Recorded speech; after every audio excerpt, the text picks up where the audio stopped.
You are listening to the Toxic Mold Podcast with Steve Worsley, the toxic mold expert and your number one source for mold consulting and mitigation in the USA.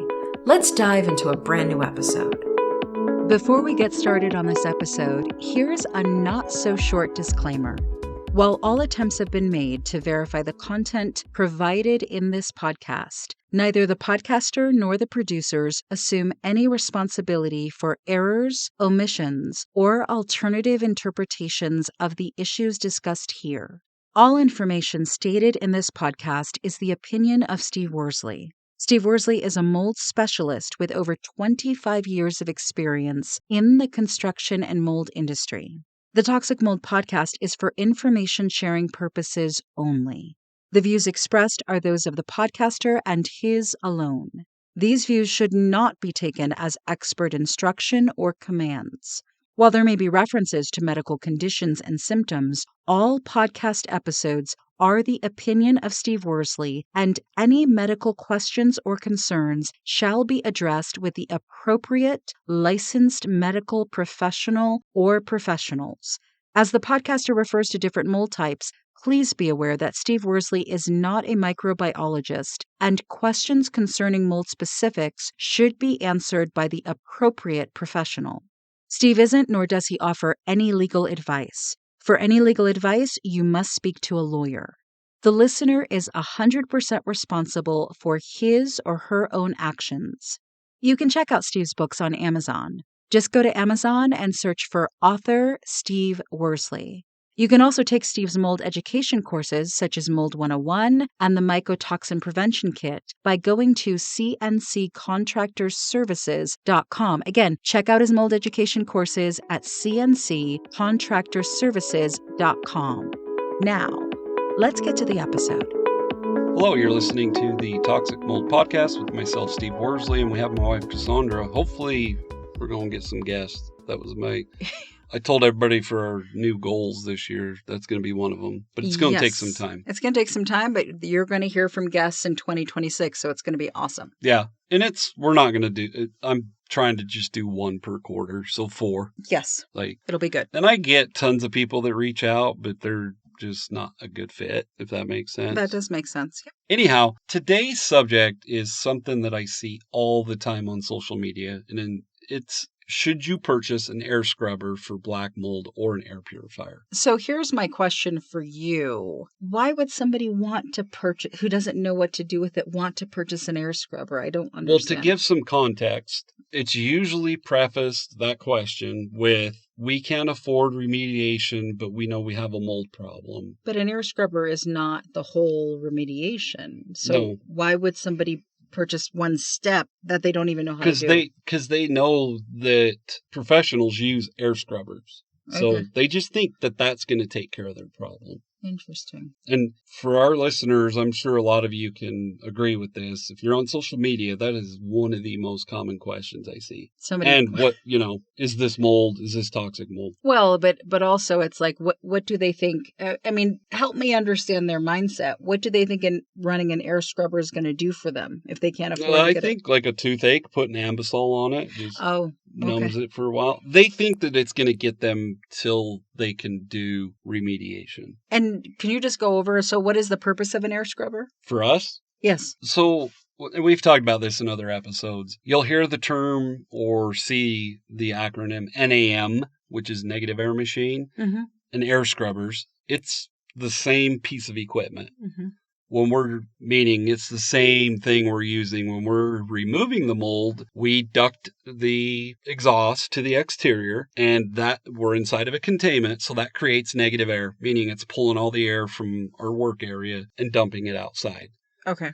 It's ran through 3 different filters, highly filtered. I've told you this, just our final filter on the machines I use, which are expensive, is $400. Wow. But it runs through 3 filters, it dumps the air outside. I guess my point is it's all filtered. When it's a negative air machine, it ducts to the exterior. At nighttime, when we're done working for the workday, we unhooked that exhaust duct, closed the window or door that the duct was going out, and then we just let the machine sit right in the middle of the room, and it scrubs the air, Okay, which is more like an air purifier. So essentially, the air scrubber is getting the It's dirty air cleaning out.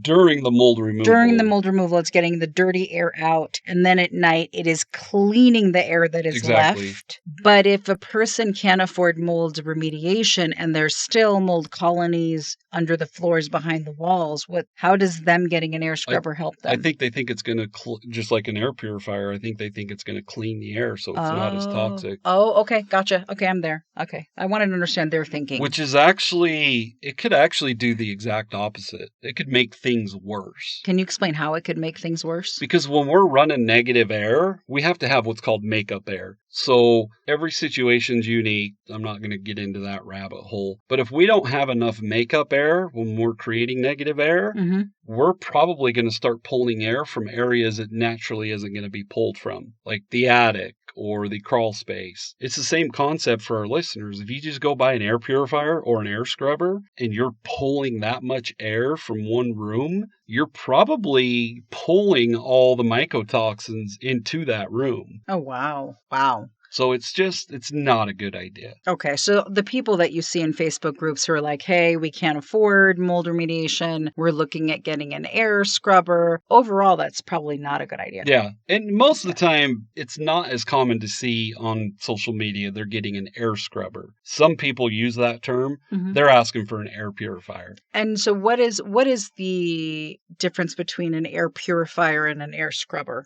In my opinion, well, there's some big differences, but on the other hand, there is no difference. They're both trying to clean the air. Okay, but an air purifier, like the one we have, smaller scale, is smaller scale than the air scrubber, and so do you think our air purifier that we use in our bedroom could create negative air? No. Yeah. No.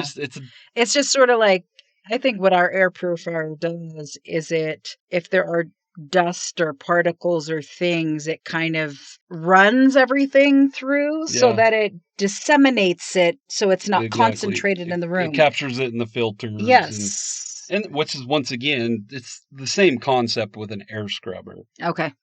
So to answer your question, like, there are a lot of similarities, but there's a lot of differences too. But the air scrubber is not the ozone machine, is that right? No. So totally different machine. So why are people leaning towards buying an air scrubber as opposed? Because professionals use it. Okay. So they just hear it and then they go, okay, then we could do that part. Exactly. But they don't know all that goes into doing that part. Right. They don't understand that an air scrubber is one piece of equipment. You mentioned an ozone machine. We use HEPA vacuums, ozone machines, air scrubbers, air movers. I mean, there's just tons of pieces of equipment.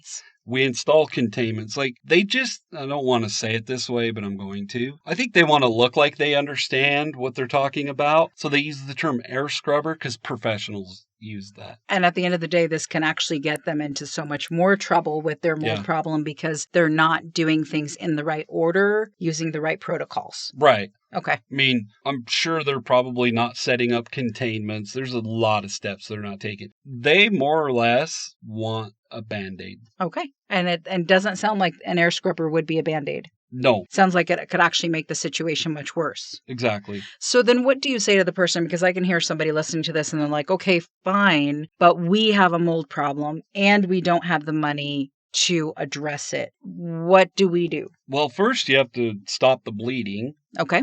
So you've got to stitch it up in medical terms, meaning in remediation in the mold world, you have to find the defect that is leading to the mold infestation and fix that. That will stop the bleeding. Okay. If the listener's like, well, we can't even afford remediation, how can we afford that?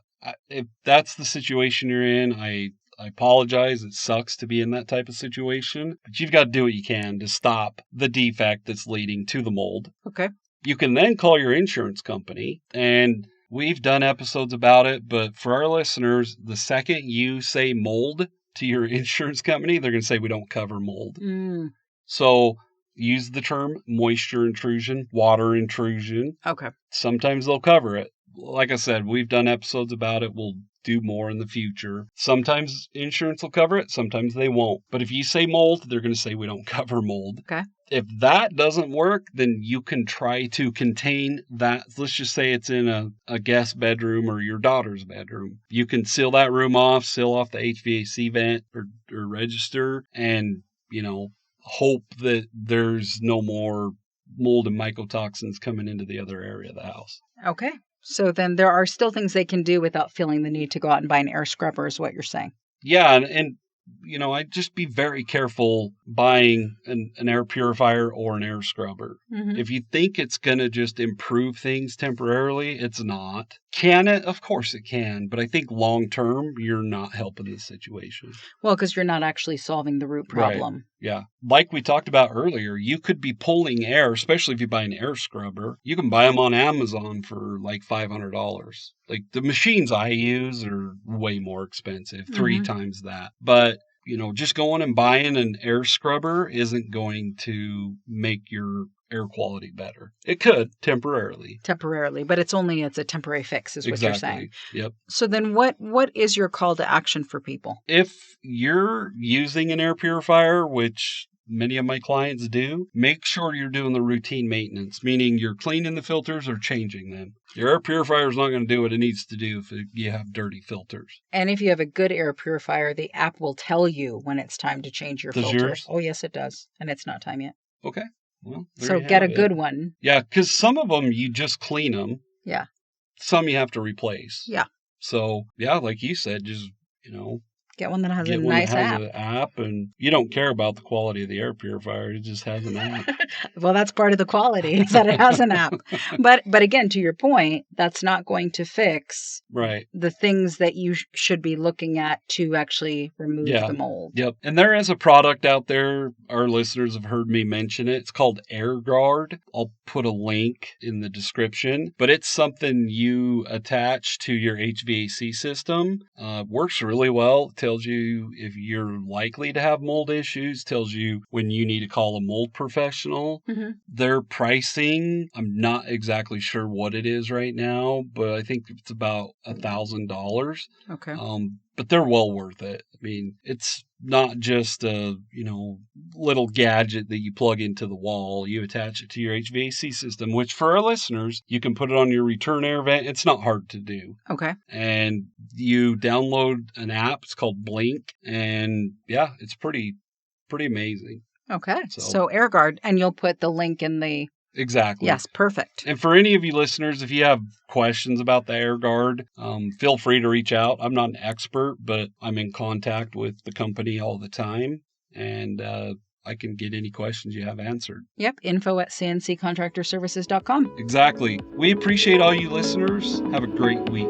Thank you for listening to this episode. Are you ready to take control of your environment and protect yourself from harmful mycotoxins? If you said yes to that, check out the Mycotoxin Prevention Kit. This easy-to-follow digital program is delivered straight to your inbox, guiding you through simple steps to reduce your exposure to the harmful byproduct of toxic mold, helping you feel safer and healthier at home. The Mycotoxin Prevention Kit gives you loads of education on mycotoxins for a really affordable price. Get started today by visiting cnccontractorservices.com/mycotoxin prevention kit. That's cnccontractorservices.com/mycotoxin prevention kit.